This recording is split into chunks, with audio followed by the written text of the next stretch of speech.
de Maison Chateauneuf, et sur le titre, il n'est pas dit que c'est Placide. Donc on calculait comme ça, et puis point final. Or la domification Placide n'a débuté qu'au XVIIe siècle, et donc il y a eu tous les siècles précédents, qui ont précédé, hein, bon, voilà. Donc les calculs sont toujours basés sur le calcul du milieu du ciel et de l'ascendant. Là, ce sont deux points qui ne changent pas dans toutes les méthodes. Par contre, ce qui pose problème, ce sont les maisons intermédiaires. Donc, la domification dite placidienne est aujourd'hui la plus utilisée, en tout cas en France, et à cause de ça, on a l'impression que c'est la seule et que c'est la plus vraie et la plus intéressante. Donc, ce n'est pas tout à fait juste. En fait, elle est apparue à partir de chez les Grecs, donc il y a 2000 ans. Mais quand on pense que les êtres humains ont commencé à regarder le ciel il y a peut-être 350 000 ans, ça ne fait pas grand-chose. Donc, depuis les Grecs, ça s'est rationalisé. Et alors, depuis 300 ans, n'en parlons plus. Là, il faut devenir vraiment scientifique. Donc, à la suite de lectures concernant les maisons égales, en particulier les livres de Yves Christian, je ne sais pas si on dit comme ça, j'ai découvert qu'il y avait d'autres systèmes de domification, dont des maisons égales. Mais la maison zodiacale n'est pas le même système que les maisons égales. En fait, il y a une différence. Les maisons zodiacales recouvrent un signe entier. Voilà. Je vais vous dire assez brièvement, j'espère, pour ne pas vous endormir, je vais vous dire tous les systèmes les plus importants. Donc, on en a une trentaine, c'est qui celui-là? Ah, c'est Mathieu. Donc, on a une trentaine de façons de calculer. Sur le logiciel d'Auréas, on en a 19. Sur Zodiac d'André van der Linden, on en a 10. Et voilà, on a à choisir, mais on trouve mes maisons zodiacales, donc c'est formidable. Donc, c'est le système de domification qui est apparu en premier. Enfin, c'est celui dont on a parlé en premier. Alors, qu'est-ce que tu m'as dit? Ah oui, là c'est Auréas, voilà, c'est pour vous dire, on a toutes ces techniques à choisir. Voilà. Par contre, si tu as le thème de 791, hein, hop, je vais essayer de retrouver. Voilà, je vais essayer de retrouver le thème. Donc là, c'est un thème qui a été tracé par Macha Allah au 8e siècle, et lui, il employait les maisons zodiacales. Donc on voit que l'ascendant est à 28 degrés Lion, et j'ai fait toute la maison est en Lion. La maison 1, pardon. Après, toutes les maisons recouvrent les signes suivants, 2, 3, 4, 5, 6, et là, même, on voit qu'il n'a même pas mentionné le milieu du ciel, alors que le calcul partait quand même du milieu du ciel. Donc, la maison 10 est en haut, le milieu du ciel, on n'en a plus. Ce qui était important, c'était l'incarnation, l'individu sur la terre, et donc tout ce qui venait de l'ascendant, qui est un point très important, puisque c'est le point de naissance, c'est le point où la lumière surgit. Je voudrais simplement ajouter, Suzanne, que ce système-là est toujours pratiqué en astrologie indienne qu'on appelle le Jyotish. Simplement, les signes vont dans le sens des aiguilles du monde. Et c'est celui que je pratique dans l'astro. Dans le thème carré. Voilà, mais j'allais le dire, il était toujours utilisé. Merci Bernard. Je sais, il me rattrape parce que je lui dis que j'avais le train quand même. Je vais vous donner des précisions. Voilà. Donc, d'ailleurs, les anciens utilisaient d'autres points de référence. Donc, quand ils plaçaient le milieu du ciel sur le thème, ils refaisaient un système de domification à partir du milieu du ciel. Et là, on avait l'évaluation de la situation la plus haute, la situation sociale ou spirituelle, disons. Ils faisaient partir aussi des maisons 1 à partir d'une lunaire, qui était donc le rapport du ciel et de la lune. Ils faisaient partir les maisons à partir des parts, de la part de fortune en particulier, et à partir des domiciles des planètes. Pour connaître, par exemple pour Vénus, on mettait Vénus en maison 1 et hop, on avait toute la vie sentimentale. Mais là, comme c'était la vie du sujet qui était intéressante, on mettait la maison 1, l'ascendant, le moment où il naissait, et tout le signe, toute l'énergie du signe soutient ce point. En fait, l'élément, par exemple ici l'élément feu, soutient le point horoscope qui est en lion. Voilà. Donc, le premier astrologue qui a parlé des maisons dans ses ouvrages, enfin à notre connaissance, il est contemporain de Jésus-Christ, c'était Manilius, dont on a parlé ce matin. Alors lui, il a parlé des maisons zodiacales, c'était les maisons zodiacales vraiment qui pratiquaient. Ensuite, on a Machaala, qui lui, on est sûr qu'il se servait des maisons zodiacales, c'était au 8e siècle. Mais alors après, ça a commencé un peu à devenir un peu bizarre. Il y a eu des mauvaises interprétations. À partir de ces maisons zodiacales, on a finalement abouti à des maisons égales, avec deux systèmes. Il y a les maisons égales qui commencent à l'ascendant, et puis sur 30 degrés, vous avez la maison 1, et vous avez les maisons qui s'appellent égales médium, qui commencent, l'ascendant se place au milieu de la maison. Donc on met la maison 1, 15 degrés avant, 15 degrés après, et ça fait aussi un système de maisons égales. Donc ces maisons, elles sont calculées sur la sphère locale du sujet. Il n'y a pas d'histoire de sinus, cosinus, machin. Donc on arrive au monde, on regarde à l'est, c'est la trace du soleil. Là, il y a toute l'énergie qui vient nous donner de l'élan. Vous avez bien sûr en face, qui est là où l'énergie va disparaître. C'est peut-être la rencontre avec les autres, mais c'est aussi la rencontre avec la mort. On va passer dans un autre monde. Et puis la maison 10, qui est plus le milieu du ciel, c'est le zénith. Donc c'est ce qu'on a au-dessus, par rapport au fond du ciel, qui est tout au fond sous nos pieds. Bon, c'est l'enfer, mais c'est plutôt le point d'origine de l'univers. Donc on vient de l'univers et on va encore plus loin, en fait, dans un cercle permanent.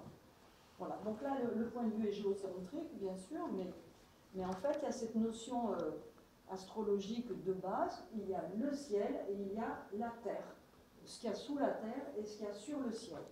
Et donc ces maisons zodiacales, pour moi, elles retrouvent cet équilibre double qui est l'analogie, tout ce qui est en haut et comme ce qui est en bas. Ça ne penche plus, tout le monde est bien calé. Voilà. Donc la confusion entre les maisons zodiacales et les maisons égales viennent probablement des copistes du début au Moyen-Âge, par exemple, qui ont dû mélanger. Alors j'ai essayé de faire ma savante, je suis allée chercher, d'ailleurs dans le livre de Robert Hant, qui dit qu'il y a eu des confusions de traduction. On a par exemple, pour dire lieu, on a en grec topo et en latin locus, et ces lieux étaient probablement des maisons, mais les maisons du soleil, donc les signes. Et puis on a eu aussi le mot domus en latin, qui se traduit par maison aussi, mais qui aurait plutôt signifié domicile. Et puis on avait aussi le mot templa, qu'on n'utilise plus, donc les temples, qui veulent dire les temples, là, le carré, et puis qui signifie aussi le culte qu'on rend aux dieux. Et je pense que c'est plutôt les temples qui représenteraient nos maisons, en tant que joie du soleil. Voilà. C'est là où on rendait les cultes aux planètes et aux dieux. Donc. Vous me suivez? Bon. Alors donc ces copistes ont confondu tous ces termes latins et grecs.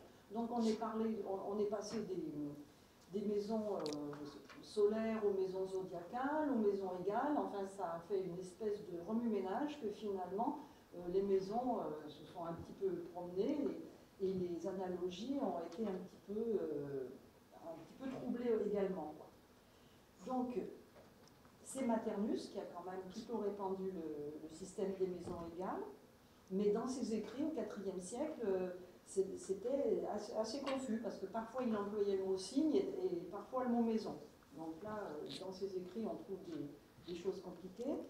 Donc à part Machaala, on est sûr qu'il se servait des maisons zodiacales, les astrologues médiévaux, on ne sait pas trop sur quel système ils se basaient. Et d'ailleurs, j'ai lu dans les traductions des livres de Guido Bonatti, j'ai vu qu'il y avait des cartes du ciel qui étaient en maison zodiacale et d'autres en maison égale. Mais on ne nous dit pas pourquoi ni comment. Quoi. Tout d'un coup, on a des exemples et puis c'est pas vraiment ça. Quoi. Enfin bon. Et puis alors bon, après, je ne vais pas vous faire vraiment un historique parce qu'il y a des gens plus doués que moi, mais quand même, il faut savoir qu'après ce système de maisons égales et zodiacales, il y a le milieu du ciel qui a pris de l'importance et qui va commencer à marquer le début du milieu du ciel. Et donc la maison 4 aussi va être au fond du ciel. Alors là, il y a tout un tas de systèmes plus astronomiques, plus scientifiques, bien entendu, qui se sont mis en place avec des calculs. On a essayé de faire coïncider l'ascendant et le milieu du ciel, enfin de mettre le cadran entre ces deux points. Et bien sûr, c'est là où ça a commencé à se promener. Donc, au IIIe siècle, on a commencé à se dire, bon, on va mettre ascendant, on va mettre le milieu du ciel, et puis on va partager en trois, et puis c'est bon, quoi. Et puis ensuite, on a Campanus, enfin c'est les plus importants, lui il est du XIIIe siècle. Lui, c'est le premier vertical qu'il a pris et qu'il a divisé en 12, et donc qu'il a projeté. Donc, tu m'arrêtes, hein, Bernard, parce que je sais que tu connais bien ces systèmes. Après, on a eu Regiomontanus. Alors lui, il est du XVe siècle. On pense que c'est Ibn Ezra qui a quand même inventé ce système, mais c'est Regiomontanus qui l'a vraiment mis sur les rails. Et ce système a été utilisé du XVe au XVIIe siècle, en particulier par Morin-Villefranche. Et William Lilly. Et William Lilly, et bien oui, Lilly forcément, qui fait partie du siècle. Voilà. Et puis alors, à partir du XVIIe, là on ne savait plus comment faire pour calculer de mieux en mieux. Donc là, on a pris le temps comme base de référence. Alors, à part le point ascendant et le milieu du ciel qui sont toujours au même endroit, on s'est mis à calculer les maisons en temps sidéral. Donc Placidus a calculé le temps que met ce point horoscope à monter au milieu du ciel. Et comme les signes sont, il n'y a rien de vraiment rond en vrai, donc il y a des signes d'ascension rapide, des signes d'ascension lente. Donc forcément, vu de chez nous, les 2 heures sidérales des étoiles, parfois elles restent très longtemps dans un signe et des fois elles ne restent pas longtemps du tout. Donc on a des maisons qui sont devenues complètement écrabouillées et on ne peut plus s'en servir au pôle Nord. Donc c'est Placidus au XVIIe qui a mis tout ça en place. Donc l'équateur céleste comme système de référence et puis les croisements de l'écliptique à différents endroits.